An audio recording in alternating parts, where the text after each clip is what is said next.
Get higher, baby. Get higher, baby. Get higher, girl. Hey.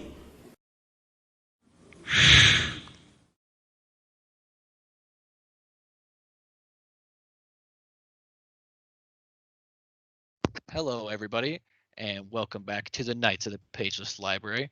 I am Bo Knight, and joined with me, as always, is Ryan Knight. And today we are taking a look at This Dark Endeavor by, Ryan, you just said her name, Kenneth Oppel. His His name, name? Kenneth Oppel. I thought it was a girl. No, you're right, it is a guy. Kenneth. I'm sorry, is Kenneth. a pretty manly name. I mean, I don't judge people, but Kenneth is a pretty manly name. Our dad's name is Stacy. Very true. And our uncle's name is Shannon. So I mean, Yeah. we know some people with names that swing both ways, but whatever. Yeah, So Kenneth is a man. This Dark Endeavor is part of the Apprenticeship of Victor Frankenstein series, which is only 2 books. Which is, I mean, we'll get into it. We'll get into it later. Yeah. And who was this narrated by? This is narrated by Luke Daniels, and I think he does an actually pretty good job. Luke Daniels, in my opinion, does an amazing job. I really appreciate his narration, so I think it's good too. He does a good job. Yeah, he did a good job, in my opinion, especially because of how many characters there are in this book. He does a great job with at least changing his inflections, if slightly, for all the characters. So I greatly appreciated that. Yeah, he does a very good job. And I don't think I mentioned yet, This Dark Endeavor came out in 2011. And anything else? Nope. So it is 8 hours long. So right. Not super long, not super short. I think it's right about that. It's, I mean, that's probably about the sweet spot for most people, is right in that area. It won't take you forever to listen to it, and it won't be over in one car ride. So yeah, exactly. You can be listening to it for a couple days. Yeah, but yeah, definitely a good one. And I would say that, so you want to give our recommendations now? Yeah, we could do that. This one definitely for me gets this gets my recommendation for sure. Its normal price is like $20. I don't know if I would pick it up for $20, but I would say if you already have Audible, which you should, and you got a free credit laying around, you don't know what else to get, this one would be worth picking up for sure. I would say it is worth it, but a little disappointing. And I'll get into why later. Yeah, I mean, once we break our spoiler wall, we'll talk about that, about how we feel for sure about the story. This book is in the genre of like a fantasy, not really sci-fi. I mean, it kind of is, but it's basically like a fantasy fiction novel is kind of what it is. In like Victorian times, right? Yeah, and what's weird, and we can talk about this more as we talk about the story, they never really say what the timeline is, which I don't know if I appreciate or not. Yeah, you're right. They don't. Well, they talk about a little bit about like their ancestors and stuff. And yeah, but it's like during the French Revolution. That's when this all is. So when was that? Yeah, and the only real gauge that you have of like when it is there electricity? So there's not even electricity, so it's before electricity. It was It was like in the 1700s is when this book takes place. Yeah, that sounds about right. So do we want to? I would say this book is easy listening. It's not. I would say it is too, for the sole purpose that there are very few characters in this, which I like. There's only I like that too. Yeah, there's only a few characters that you have to keep track of. So if you kind of space out and you daydream a little bit while you're driving or working or something, this is probably not one you need to rewind and figure out what happened. You'll be able to kind of pick up the story again once you start listening again. It's not. And I think the pacing is about perfect. Yeah, actually, I would say that too, because That's definitely not rushed. They do No. a very good, or well, I would say they, but Kenneth Oppel does an extremely good job of the pacing in this one for sure. So I think we covered it. So I'm going to give this book a recommendation. I think you should listen to it, especially if you have like an Audible token that you get. You should totally spend it on this one. And Ryan, tell them your opinion about these tokens because you were telling me before and it was pretty funny. Oh yeah, so I just said basically that so we actually share our Audible account. So Bo and I and our mom share the Audible account. And then it just racks up whatever it is, one free token a month or something like that. And but I would say the tokens, since you can use a token on any book basically, I would say not to spend a token or sorry, a credit on a book that's like under I like 5 token hours better. long. I don't care if it's called credit. Yeah. So it's like you're at Chuck E. Cheese or something. Yeah, exactly, dude. That's exactly what I was thinking. But yeah, I would say not to spend a token on like a book that's under 5 hours long. And I agree with that. Or unless you can do like I know sometimes they'll do like pick 2 books for the price for 1 token. Dang, I didn't know they did that. Yeah, so I think then it would probably be worth it. But I mean, why would you spend, your free credit on a 3-hour book where you could get like a Game of Thrones 40-hour book, for the same Yeah, but price? you don't know if Game of Thrones is worth it or not because we haven't reviewed it yet. Yeah, look forward to that one. It's gonna be after a Oh while. my god. We're gonna do it though. It might have to be like a 2 or 3-parter, but we're gonna do it. Yeah, how I don't even know how we'll talk about those. Ugh, Well, that like stresses me out just thinking about it right now. Anyway, let's get back to this Dark Endeavor. So I think we should just drop the spoiler wall right now. yeah. So this will be the spoiler alert. We're gonna go ahead and talk about the story. So anybody who And wants I think to I listen- think as always, I feel like I say this every time, but I think it needs to be said. If you want to listen to this book, stop listening to the podcast and go listen to it. yeah, go listen to it, and then definitely make sure you come back and hear our opinions. And we're definitely have to giving our come back. recommendation though. We Yeah. are fully giving Yeah, our I would say recommendation. this is it's legit. It's worth it. Yeah, for sure worth a listen and for sure worth your time. So go Yeah. check the book out, come back, and Yeah. we're gonna have a conversation about Yeah. it. Spoiler wall engaged. So You go first. I just the title of this kind of spoils a little bit. This is the apprenticeship of Victor Frankenstein. This But when is you read like Apprenticeship of Victor Frankenstein, though, you are not going to think this book is going in the direction it's going. exactly. So what this book essentially is this opens up, which I do want to talk about the very beginning of the book. Dude, because the it very has a beginning, I great- think, is really well done. Oh man, hook, line, and sinker. I mean, if anybody could take like writing advice from this, is Kenneth Oppel's opening of this is a excellent hook for sure.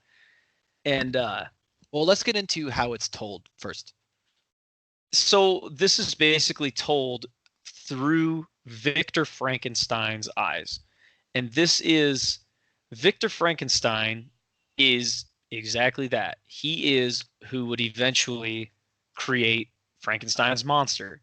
But we are talking about him now in his youth at the age of 16 years old. Yeah, he's like a young kid, and he's like still figuring life out. Yeah. So the way this book opens up is Victor and his brother Conrad are exploring. His twin. His twin brother, That who is is kind of older by important. who's older by 2 minutes, also kind of important. So they are exploring, and they are exploring this cave, and they come across this monster, and they fight with this monster. They slay this monster, and this girl crawls out, and Victor goes to talk to her, and I think she's like a princess or something, and she says something to Victor about him being the monster the whole time, and it rattles him. And they see all this treasure, and Conrad's like, "Oh, we can share all this treasure." And I Victor's think like, I think he says there's more than enough to split. yeah, but Victor's like, because you're older than me by 2 minutes, our family's fortune goes to you, which makes this treasure look like a pauper's pittance. And they fight each other, and he kills his brother. He slays his brother in this fight. And then he's standing there thinking about it, and all of a sudden you hear applause, and they're in a play. And Yeah. this was one of the best openings to a book I've ever heard. Like, Me it was too. so, I was like, love it's this pretty opening. good. And that Yeah. opening is really good because I did not expect that at all. The first time I listened to it, I was like, "Whoa, he's killing his brother in like the first 5 minutes? What is Yeah. happening?" Yeah, no, they did such a good job of Well, and I mean they it's do a good job also of showing you Victor's character because like when they're celebrating the play, he like gets up on the banister like an idiot and it's like overlooking a lake, right? And he Yeah, like so slips and falls. yeah, because their house, their chateau Yeah, because these is people are crazy rich. yeah, so their family is like huge in like Geneva is where they live. Yeah, which I don't know where that is, if I'm honest. I don't 100% either. I It want to say doesn't it's matter. probably yeah. Either way, it's in Geneva. You can look that part up. But yeah, so they have this like huge, basically like a castle is kind of the way I Yeah. picture it. This huge like gothic looking castle. Castle Frankenstein. There you go. It is. Oh, it It's is Castle Frankenstein. Yes, it is. They anyways, so yeah, he jumps up on the banister because what you're gonna get a lot of right away in this book is that Victor is an extremely jealous kid. Oh yeah, and for sure. he relishes in any little victory he gets. And in this moment, he's relishing in the fact that the applause is for him. He literally says something like the applause was intoxicating. Yeah. So he jumps up on this balustrade to flaunt, and he does. He slips and he falls, and he almost fucking dies in like the first few minutes of the Conrad book. saves him. Yeah, and his brother saves him, which he even drops hints of the fact that he's like mad at his brother for saving him, because I think Because after Victor got all the not Victor, freaking Conrad got all the honor, right? And so nobody's even going to remember the play. They're just going to remember that Conrad saved him. yeah, because I think he's talking to a little bit later in the book. He's talking to one of their house servants, and the guy's like, he's like, I really like that play you guys did, especially that part where your brother rescued you from the Yeah. falling. So we're introduced to a couple other characters right off the bat that I forgot to mention. So the girl who gets out of the costume, the monster costume, during the play is Elizabeth, and she is Victor and Conrad's cousin. And I'm But pretty she sure was- she's supposed to be the person that writes the Frankenstein book later. Oh, really? I Yeah. didn't even put two and two together, but I bet you're right. That Well, would the make only reason, because sense. later they're talking about like, what do you want to do? And she's like, I want to be a writer, and I'll write under a pen name. Yeah, that's true. You're probably right. No, I'm pretty sure that's what. Okay, can I get to why I have a little bit of apprehension about this book? Is it's really good, and there's a second one, and it's also really good, and he sets up like a really crazy, intricate story, and it just ends, and there's no more of them, and Yeah. that's why I'm a little mad because these books are so good, and you like want to know what's gonna happen, and there's no more, Yeah, and it that makes is- me mad. I will say that is the most disappointing part about this whole story is that he didn't write more of them. This is one of those series that I wish there was more. And because some series I'm like, oh God, this could end already. But this is one that he ended it too early for sure. Yeah. And so they kind of like build up this relationship, you know, Victor and Conrad are like really close, but Conrad is better at everything than Victor, in Victor's eyes anyway, because that's how we see the book. Yeah, we're So- seeing all of this through Victor's eyes, but we're also the one thing this book is. Oh, we forgot to is mention Henry. Yeah, so Henry Clerval is their friend, and He's wrote the one that play. wrote the play, yeah. Yeah. So Elizabeth, though, again, is their cousin, but she lives with them because her parents like abandoned her and their father took her in. So she's their cousin, but she's basically like their sister because she's lived with them for like 10 years or something like that. And they Right. are all, she is also 16. Like she's the exact same age as them. Right. And then Henry, like I said, he wrote this play that they are performing in the beginning. And Henry's character is he's almost like the counterweight to Victor, whereas He's the voice of reason? yeah, because I mean, Conrad is that for Victor, because Conrad is very much so the We'll voice get of to reason. that in a little bit. But Victor does not like to listen to Conrad. But Henry is also there to be like, I don't really think this is a good idea. So Dude, you sound just like him. Even the narrator makes him sound like, one of those guys that would be pushing up his glasses all the time. yeah, and he's very timid, and he's very he doesn't like to speak up a lot unless he's scared, basically. Yeah. So as we kind of get into the story, the meat of the story now, it kind of moves away and Well, the whole storyline of this book is Conrad gets really, really sick. And then they find this like secret library with all these books about alchemy, and they find a recipe for the elixir of life. And so they set out on a quest to make this elixir of life to save Conrad, because all the doctors can't fix Conrad. Like, it doesn't matter what people do. He just is he's continued to stay sick for so long. yeah, and so this dark library that they find. Oh yeah, that's what it's called. It's the Biblioteca Obscura, which yeah, is which actually is a cool name. It is. I mean, even though I'm pretty, isn't that just like Latin for library? Yeah. Dark library. For dark library, exactly. But it sounds so cool. It does, and I liked that. And this was another really cool part, is when they find this thing, and they assumed they had found all of the secret passages in their house because they've been exploring it forever. Right. So Elizabeth bumps into this bookshelf, and it opens, and so they find this like little passageway down, and there's a door in there, but it doesn't have a handle. It has a hole in it, and it says like across the top, it's like, give a friend's welcome or something like that, or enter with a friend's welcome. I was like, literally everybody would figure that out. Yeah. So, but the point of it is like, of course, Victor. So this is where you really start to get a sense too of Victor's constantly trying to show off for Elizabeth, because that, and he doesn't think things through very much. He just like does them at all. Yeah, he's that guy. Don't get me wrong, he's very competent, but he kind of doesn't think situations completely through, because he always wants all the glory. Right, and he's just very brash. He's that's a perfect way to say it. He's like, because they're like, Conrad and Elizabeth are like, oh my gosh, this is crazy, and Victor's like, I'll do it, and he sticks his hand in this door, and something grabs him, and it freaks him out because it feels almost like bones or pieces of metal and wood, and they grab his hand in like, spoiler alert, it grabs him in like a handshake type gesture. Spoiler alert. But the more he pulls his hand back, the tighter it squeezes him, and he's freaking out because he cannot get out. And then as he does that, the bookshelf that they got in through closes, so they're trapped in there now. He figures it out. He pumps his hand up and down, which it would be like like you're shaking hands, right? Which is whatever it says, a friend's greeting or a stranger's welcome or whatever it is.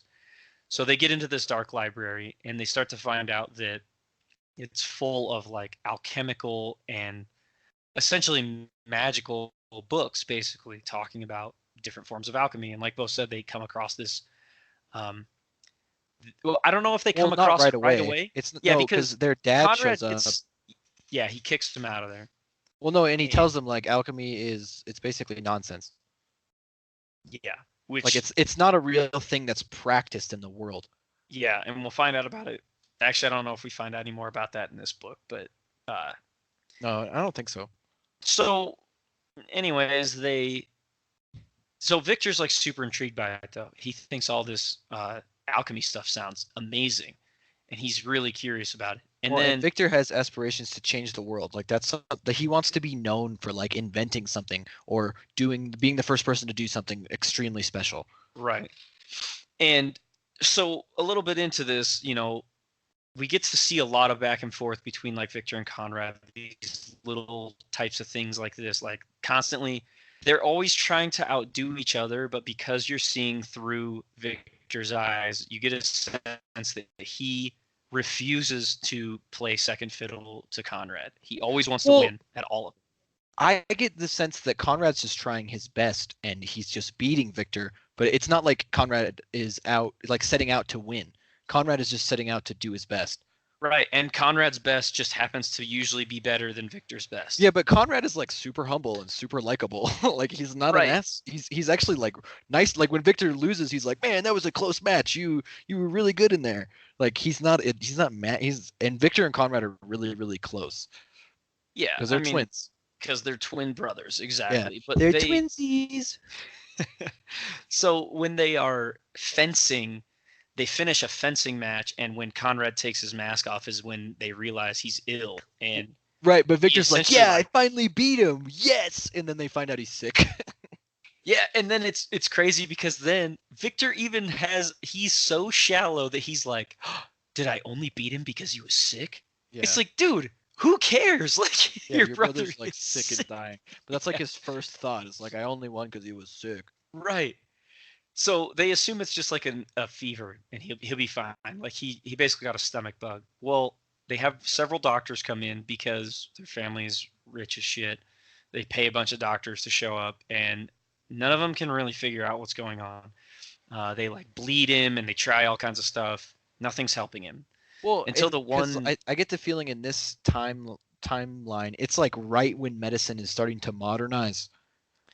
Yeah, because one of the doctors takes Conrad's blood and they were like, no, he's already been bled because the doctor says, I need some of his blood. And they were like, no, he's already had leeches put on him. That's when they were doing like leeches. And this doctor's like, no, I need to look at his blood.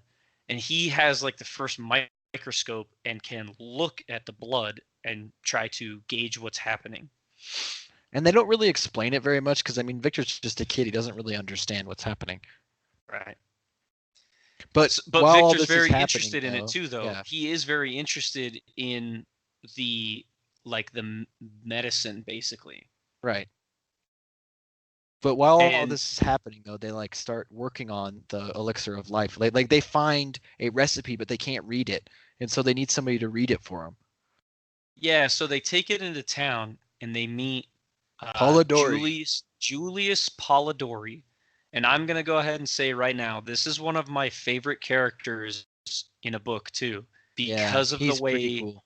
he's part of kind of the climax and twist in this book. And I think it is very, very well and you done. feel bad for him. Yeah. Well, and Because that's I the mean, amazing they thing. come to Polidori and they like ask him to do it, and he's like, "No, I won't do it." The reason I'm in, because like they go to his shop and it's like it's all shitty and like clearly nobody even goes there anymore. And Which he's is like it's kind of like an apothecary shop, right? Right. Like he sells like, stuff to keep slugs out of your garden, basically. Yeah. Like that kind of shit. and he explains to them that like he made his own elixir of life, and it like helped this little girl that like was like one of the cool, like she was really famous, so it was like really like, so he became really popular and he started giving everybody this miracle cure, but then it started making people sick and someone basic- died basic- after they took yeah it. yeah and then they freaking the like town got into a frenzy and took him and threw him off a cliff, and now he's paralyzed. His legs don't work. Because he was given a trial by Victor and Conrad's father, Oh, that's right. Alphonse Frankenstein, because he is like the magistrate of the town. And all that Alphonse did was say, you can no longer practice alchemy. That's all he Right. told him. And the town, like Bo said, was like, fuck that. That's not enough. Yeah, we need to kill this Lynch guy. him. Like, No, but yeah, so they threw him off a cliff. Yeah, and it like shattered his legs. He can't walk. He's in a wheelchair. Right, yeah, He he's in a wheelchair. I did find it interesting though that they right off the bat, so Polidori takes them and he basically says this is silly. You shouldn't do this. Yeah, he he tries tries to talk them out of it. Yeah, and he does not know that. So they go. It's Victor, Henry, and Elizabeth only. Because And Conrad is sick. Conrad really Right. doesn't show up very much in the book. exactly, and they do not let Polidori know that their father is Alphonse, because then they're like, he definitely won't help us then. Right. So they go down to basically Polidori's like, okay, fine, let's see if we can figure this out. And he takes them to Polidori like, is impressed that they have that book because it's the only one. And they also have the other book that will help them to decipher it. And he thought for sure there's no way they'd be able to do that. So he agrees to help them. One reason that they couldn't decipher it themselves is the book is badly damaged because it had been burned before, and so they can't really even get the pages apart. Yeah, without them like falling apart, basically. But I just like the part where Polidori takes them to his elevator that he basically invented. This is the first they basically are like it was like a dumb. It's like a dumb waiter. This book is I feel like that happens a lot. It's like, oh, this is the first one ever. And you're right, it does kind of suffer from that. But what I liked is he describes that Polidori is, he's this like frail kind of old man in a wheelchair, but Victor notices that like he's lowering them in this hand-operated elevator, and Victor's like, the muscles in his forearms are like freaking cords. Like, they're like, he's like, it's weird because he has like powerful looking shoulders and powerful arms, but he has like frail legs.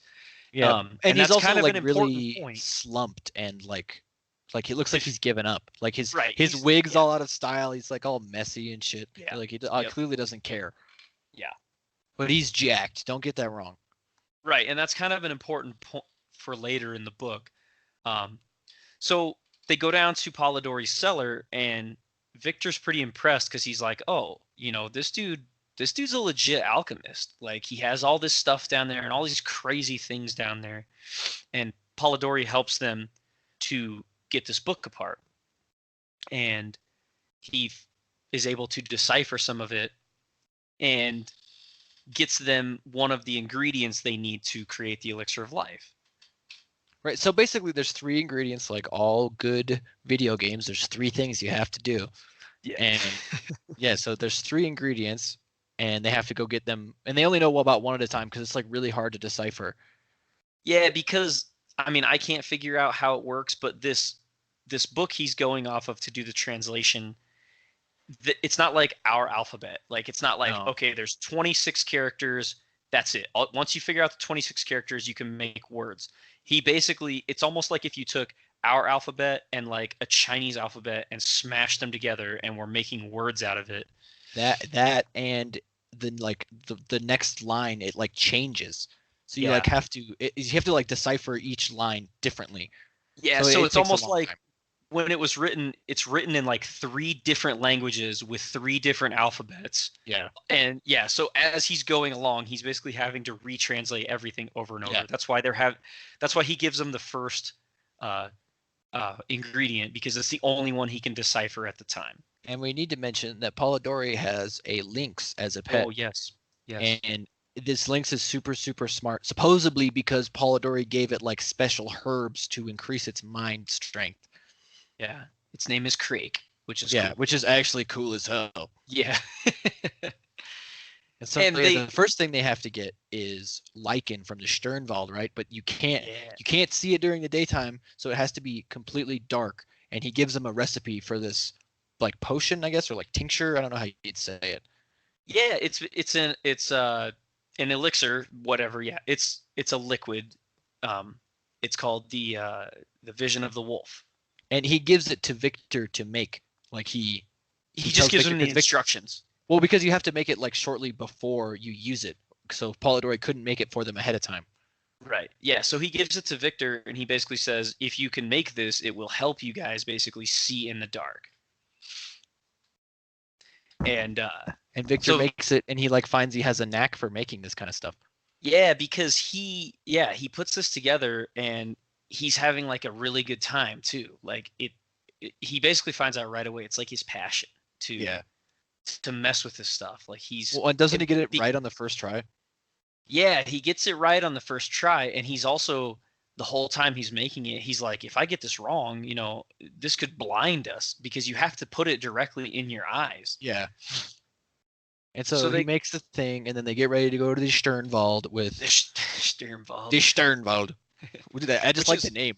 It's basically like a redwood forest, is how I picture it. Huge trees. Yeah.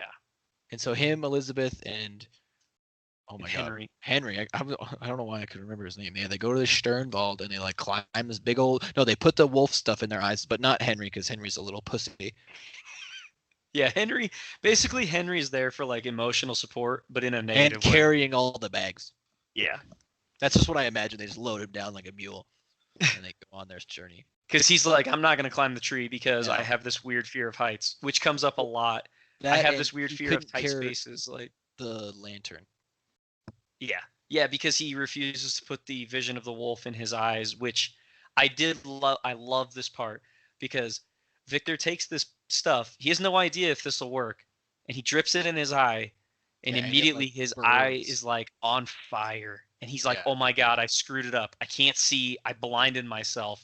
And he's like, "Give me some water. I need to pour water in my eyes." And they hand it to him, and he forces his eyes open, and then he realizes the pain goes away. It stops. And he can see And perfect. Like the light that they're shining in his face is like burning his eyes. yeah, he tells them they need to like take the lantern away because that light is too strong now for him. It's really cool. Yeah, I think this part's pretty well done.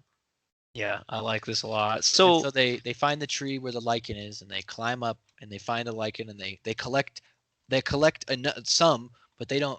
Polidori told them to completely fill this vial, and they didn't. They Yeah. didn't fill it all the way, but they have to leave Which- because they're getting attacked by vultures.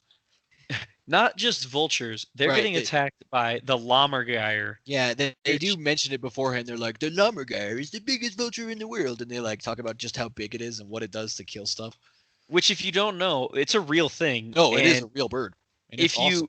yeah, if you look up a picture of it, it's like vultures are hideous. This vulture looks like it would jack you up. Yeah, it's basically a and- monster that can fly. Right, and they are huge. So Yeah, they're they really big. they basically fight with these vultures up in the tree, and then Craig shows up and comes up the tree basically because Henry's yelling, "There's something down here!" He's like freaking out. Oh, right. Yeah, he's like, something's climbing the tree towards you, and then and Yeah, Craig shows up and yep. just messes up these vultures. So by this time, they're having a hard time because their vision of the wolf doesn't last that long. Yeah, it's It only wearing lasts off. like And 30 you can't- minutes. and Yeah, you can't use it again for like a long time, or your eyes are gonna be junk.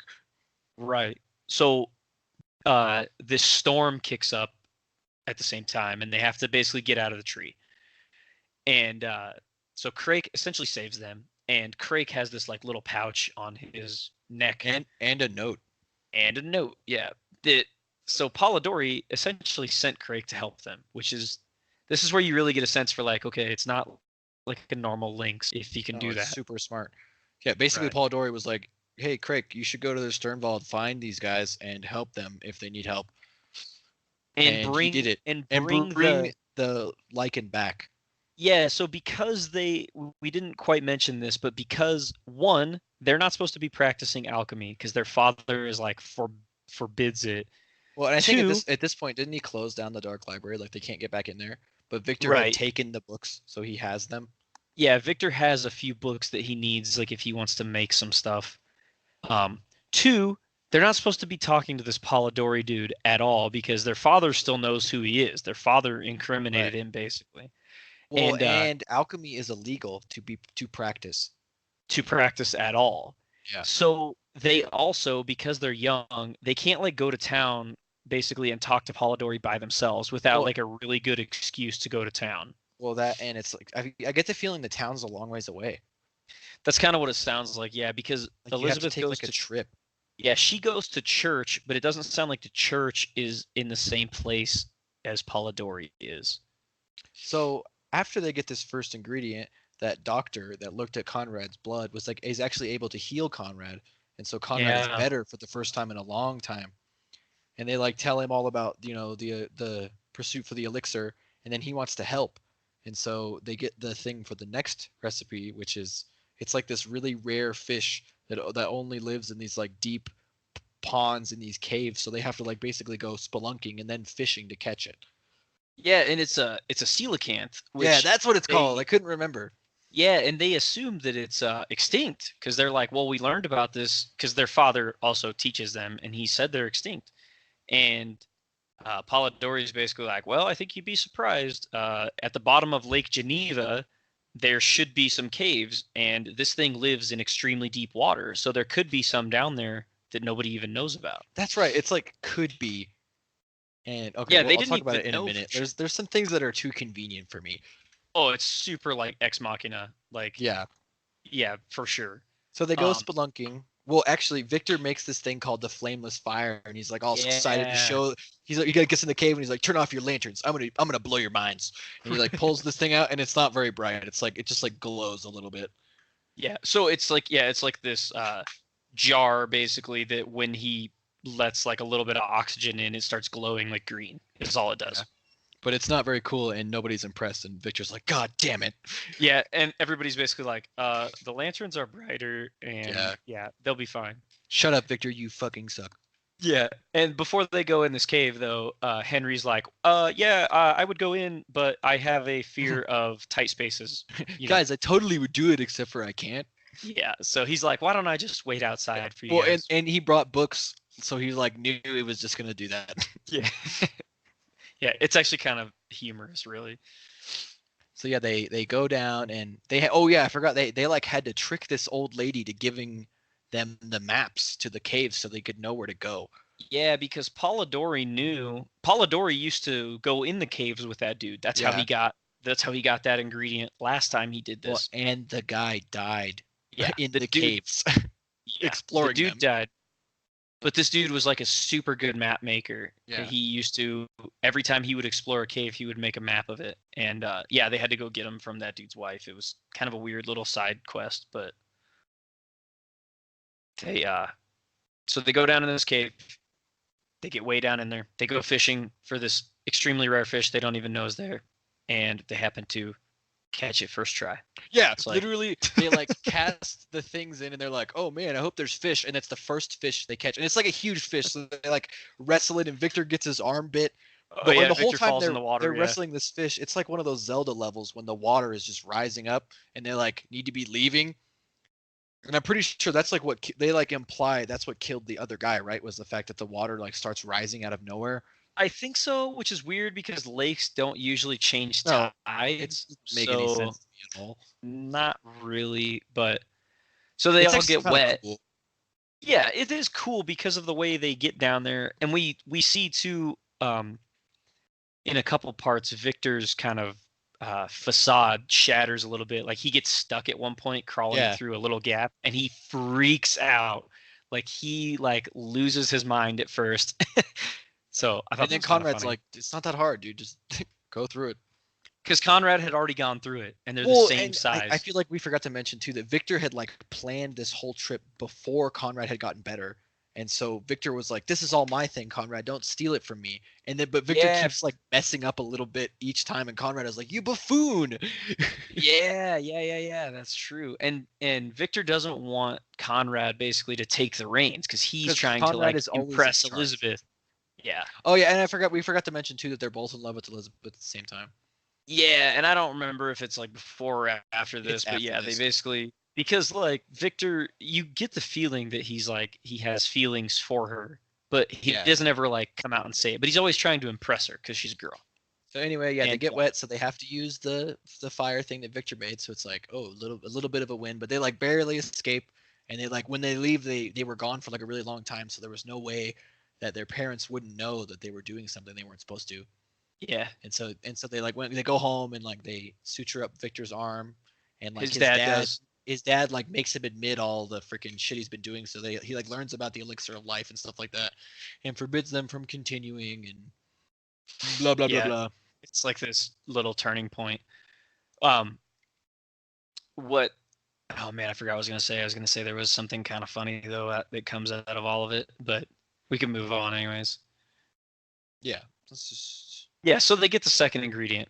They take it to Paul. So they needed was oil from the fish, and so Yeah, they so they cut just the take the fish's head. head off.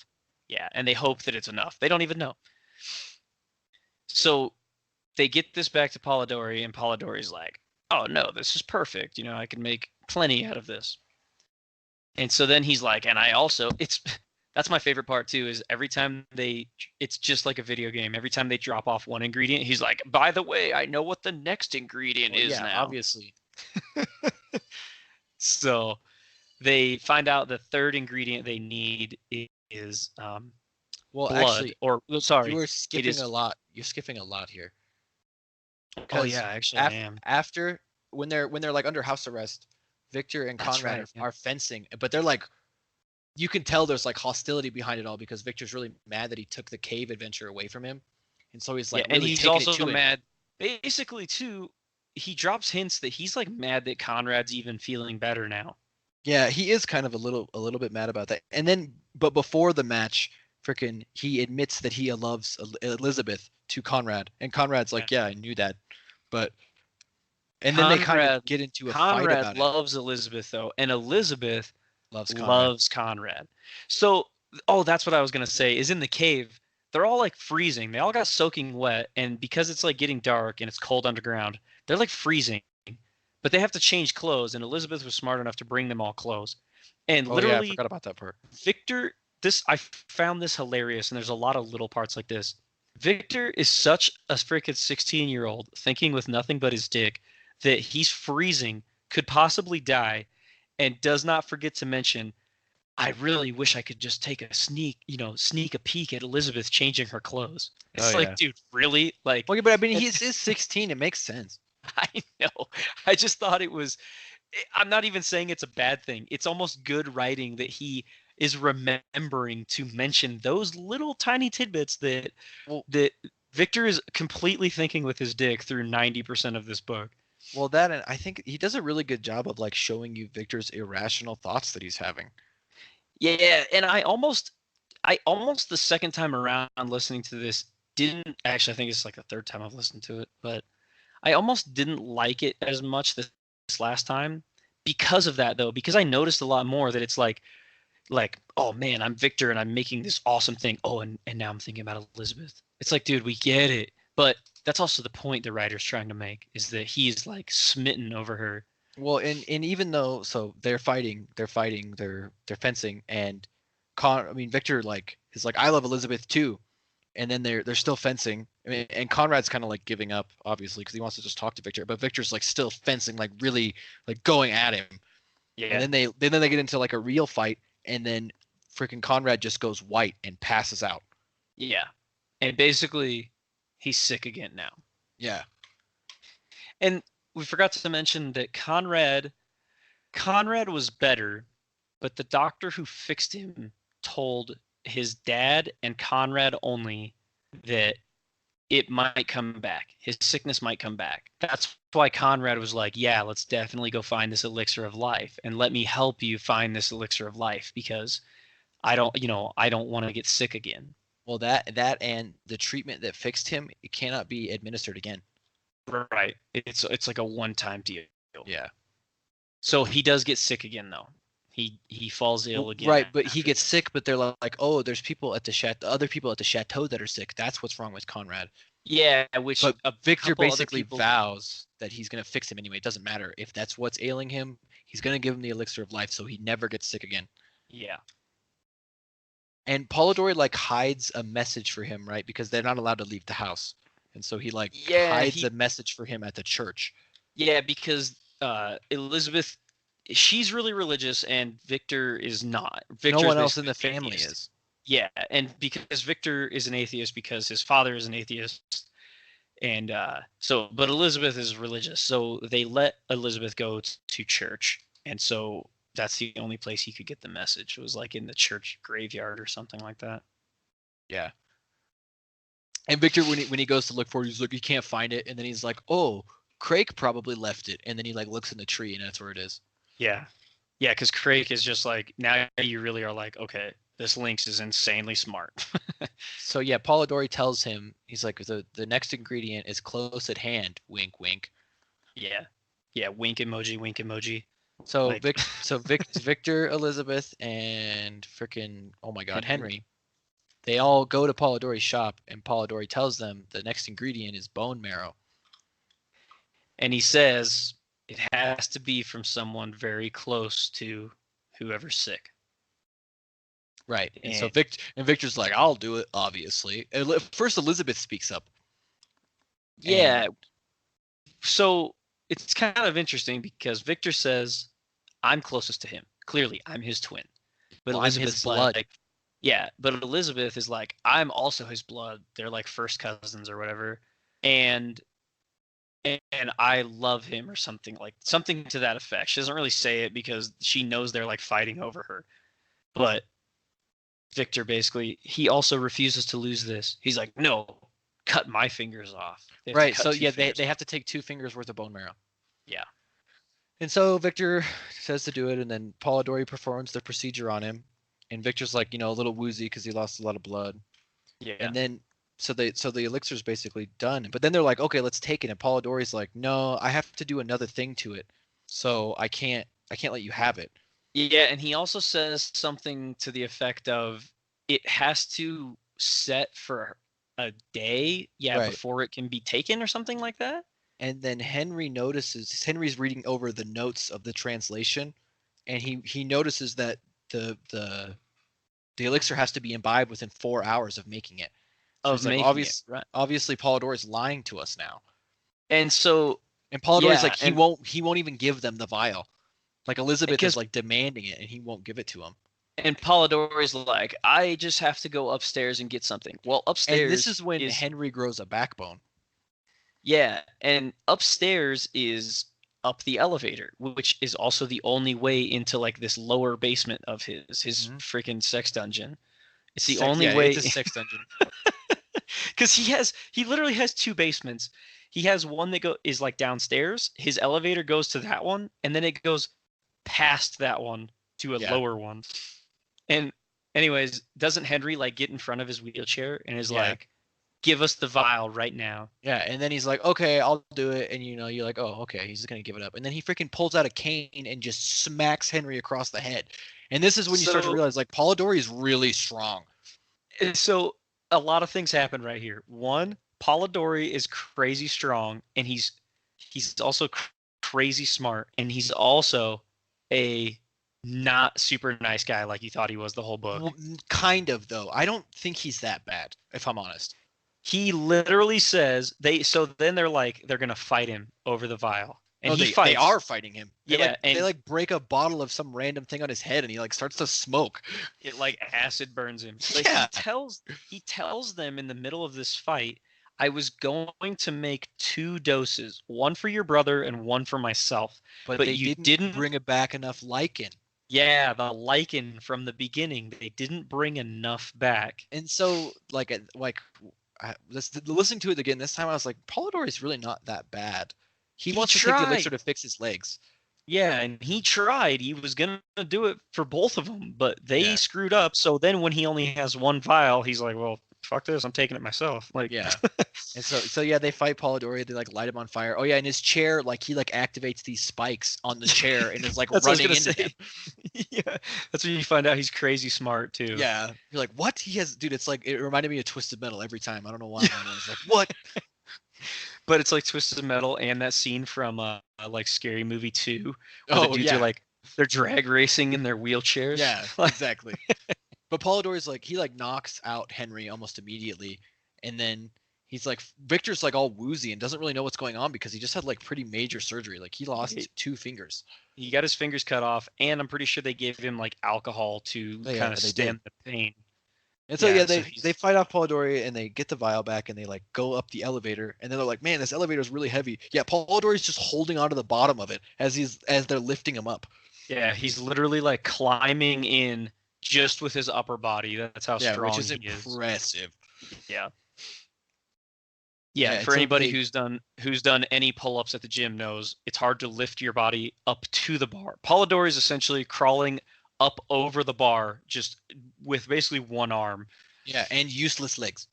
and useless legs. Yeah, no help. Yeah, No I'm kipping. I'm No talking to kipping you- from yeah, Polidori. That's exactly what I was gonna say. Dang it, you beat me to it. Shit.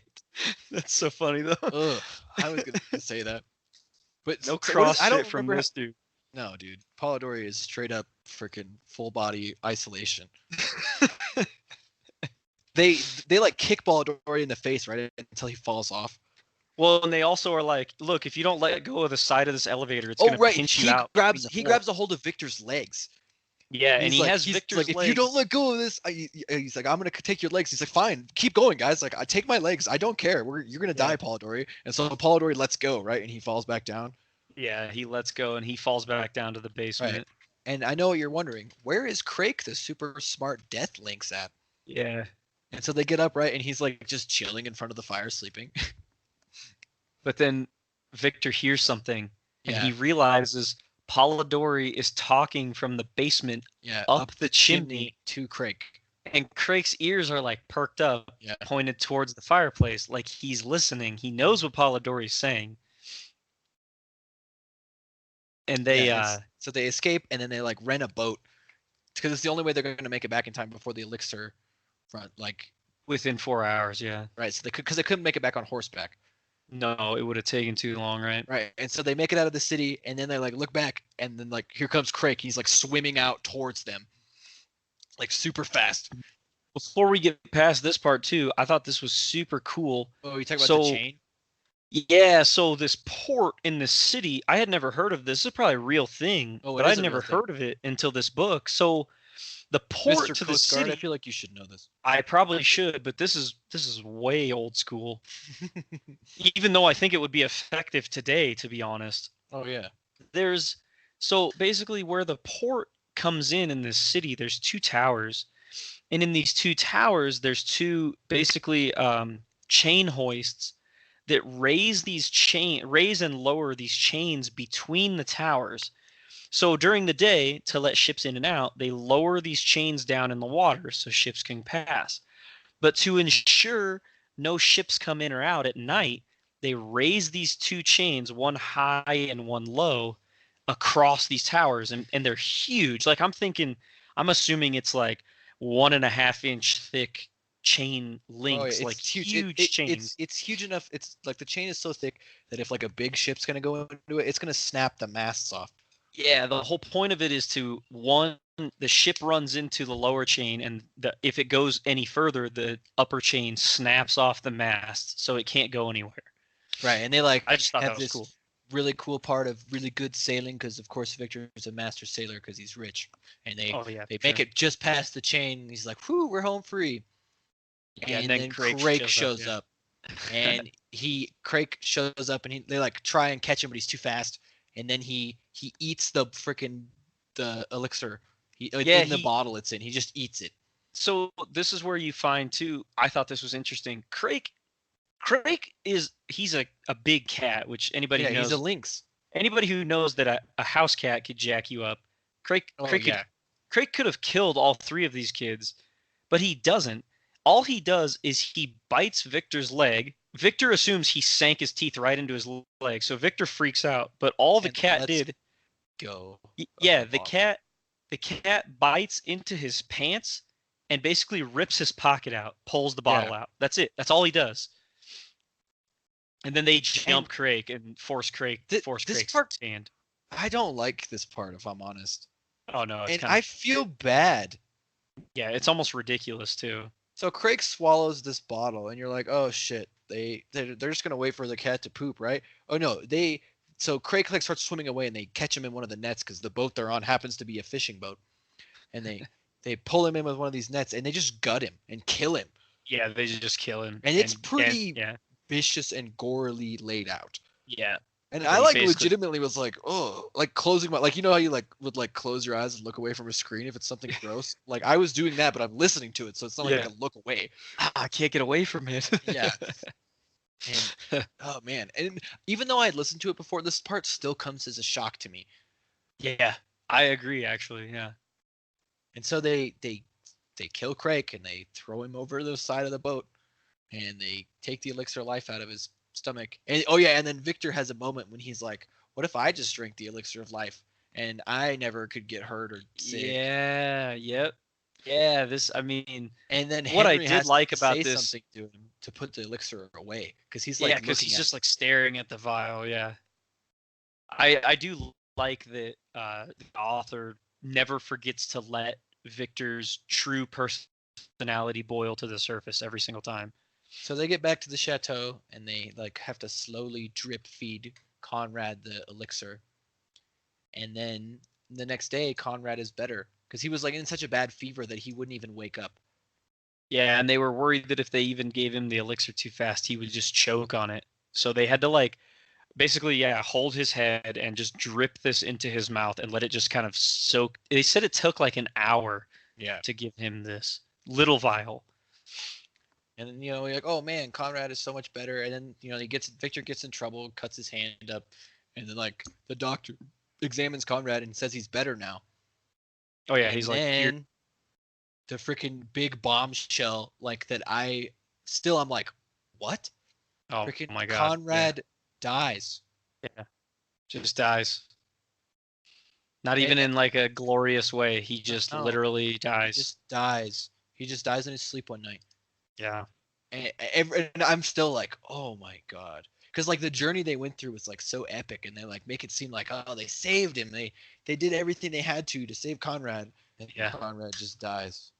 Yeah, and even knowing that this is coming, when somehow the way it's written and the way it's read in this audiobook, it like gets me. I mean, dude, yeah. I'm like, damn. I mean, you don't really get a big feel. Like, I feel like you don't spend a lot of time with Conrad, but you just know like that Victor loves him so intensely, like that it's like heartbreaking. You're like, oh, oof, like that just happened. Well, and through this whole book, you're always so like Victor is our main protagonist, but the people he talks to and interacts with, like all their housemaids or house servants, they all gravitate towards Conrad. Like everybody loves Conrad. Conrad is clearly like he's just like Bo mentioned in the beginning. He's just a nice dude. He's well spoken. He's just confident without being cocky. Like he's a real great guy. Yeah, I'm glad to hear. I'm glad to hear he's a real great guy. He's a real stand-up guy. Yeah, it's good to hear he's a good guy though. Yeah, you knew where I was going with that. Yeah. Letterkenny, for anybody wondering, go watch it. You'll thank us later. It's a good show, yeah. So yeah, this whole time we're building Conrad as this, even though we're not spending a lot of time with him, like you said, we're building him up as this great guy. They do a good job of like people thinking Victor's Conrad because they're twins. And so people are like really excited to see him when they think it's Conrad up and moving around. They're like, "Oh, it's just you, Victor." Yeah, so you really I love those parts. Yeah, you ain't lying. I love those parts. Those are so funny to me every time. Oh, it's just you, Victor. Yeah. Oh, I'm sorry to disappoint. So yeah, and then Conrad dies, and Victor pretty much vows to bring him back to life somehow. Yeah, that's like the closing line of the book is that Victor, he pretty much swears he will find a way to bring his brother back to life. Oh, and I guess we forgot to mention too that the reason the Frankensteins are actually so rich is Victor finds out that his dad used alchemy to make fake gold. Yeah, and because he finds that's in this one, right? I'm not jumping ahead. No, yeah, because that's before. Yeah, they get. Yeah, okay. So he finds some writing, like handwriting, in the margins of one of these books, and he knows it's his father's handwriting, and it's basically for the way to turn lead into gold, basically.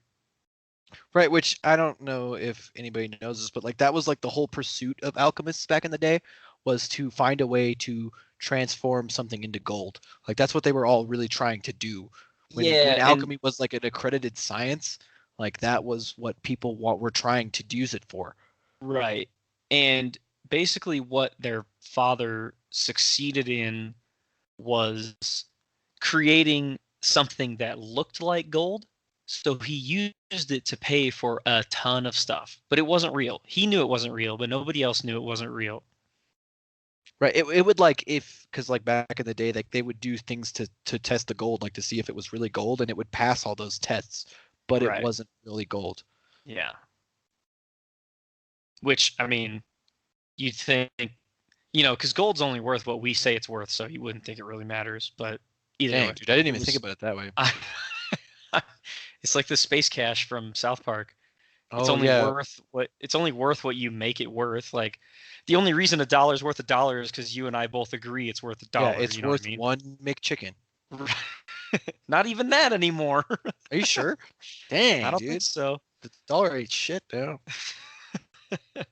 But yeah, so when he found that, Victor was also like, "Oh man, our dad's a huge hypocrite. You know, he told us not to do this, but Well, he literally sees the calculations his dad would like in his dad's handwriting in the book. yeah." hmm He confronts him about it when his dad is sewing up his arm, where the coelacanth bit his arm. Right, you're right. Yeah, and he's like, "What about you? I know you did this." But Yeah. Victor also is not a total butthole about this and doesn't tell anyone else. Right. Other than Conrad, he tells Conrad eventually. I don't think. Yeah, it's but in this Conrad's dead. Who cares? That's true. Yeah, Conrad dies, and She's so blasé about this huge moment. oh my god, and it was so, like I said, it's just freaking. The first time I listened to it, I was like, "What? Wait a minute, what?" Yeah, I know. I was almost like, did they make a mistake? Cause, Yeah. Hey, you said lived happily ever after, wrong. Right. Yeah. So yeah, Man. I think that's pretty much it. I think so too. We kind of turned this one into a book report for sure, but I think it was all worth talking about. This is a 'Cause- good book, and it's got lots of subtlety, and it's just a shame because I know you can see that he's laying the foundation for things that are going to come up in other books, and Oh, he man. never gets to them. That's one thing I Yeah. don't like.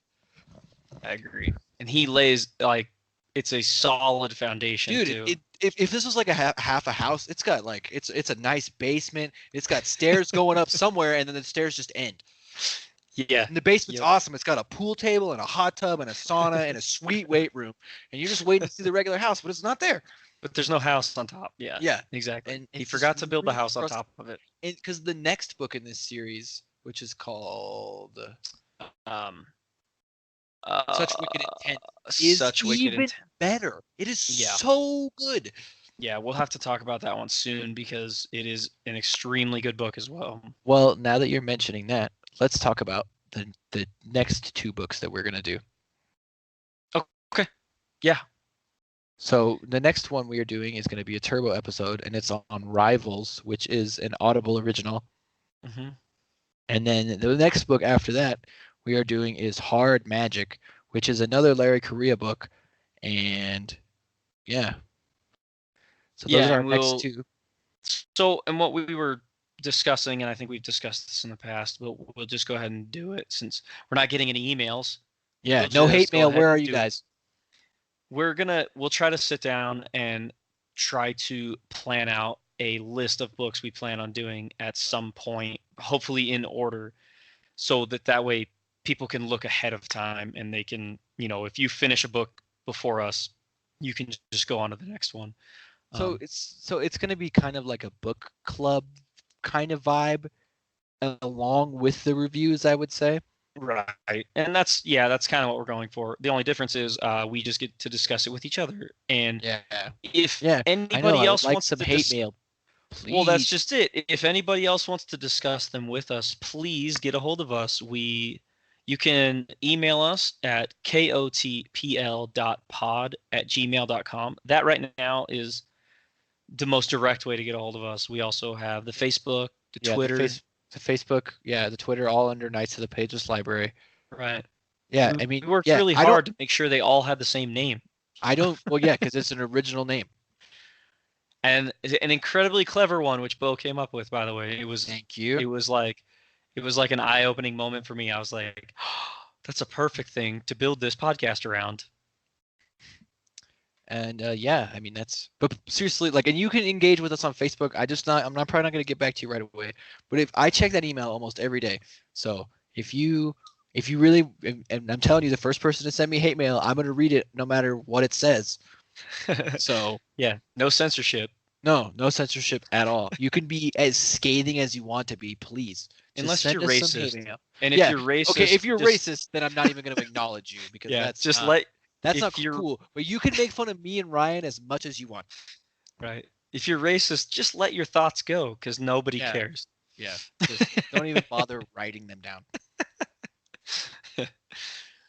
But yeah, I think that'll about do it for this episode. So, I think we said we told you guys what our next couple are going to be. Like, we're going to keep trying to do this trend of a long book, short book, long book. So, and I mean, you can tell us too. If you guys don't, if you guys would prefer we only do long books, or if you have any recommendations, like don't be afraid to send those our way. Yeah, because until we get recommendations, we have a huge backlog of stuff we want to talk about. Because Yeah, I mean, and we're pretty much. I mean, we've been trying. I think we've actually been getting better about doing books that we both haven't listened to yet. But or at at the least same haven't time, listened to in a long time at too. the same time, we're both like, we've both listened to so many books. We're like, oh, we have to talk about this one. Nobody knows Yeah. about this one. Right, and these episodes are going to probably, especially on the longer books, are going to run long because we've been doing our best to not talk about them before the episode airs. Oh yeah, dude, it's been So, killing me. yeah, it's actually really hard because It is normally super hard. normally we would just talk about them anyways, but we've been saving all of it for the episode. Well, So it's so easy to be like listening to a book, and I'd be like, and I know you're listening to it too, and I could like text you and be like, yo, this part is this and this, and you're like, yeah, I Right. totally agree, but I can't do that anymore. It's kind of annoying. All right, yeah, I think we're all wrapped up and done here. yeah, I think that'll Alright. about do it. So yeah, hope to catch you guys in the next one. Yeah, and thank you for all the support you guys have been giving us. I really Absolutely. appreciate it all. All right, bye.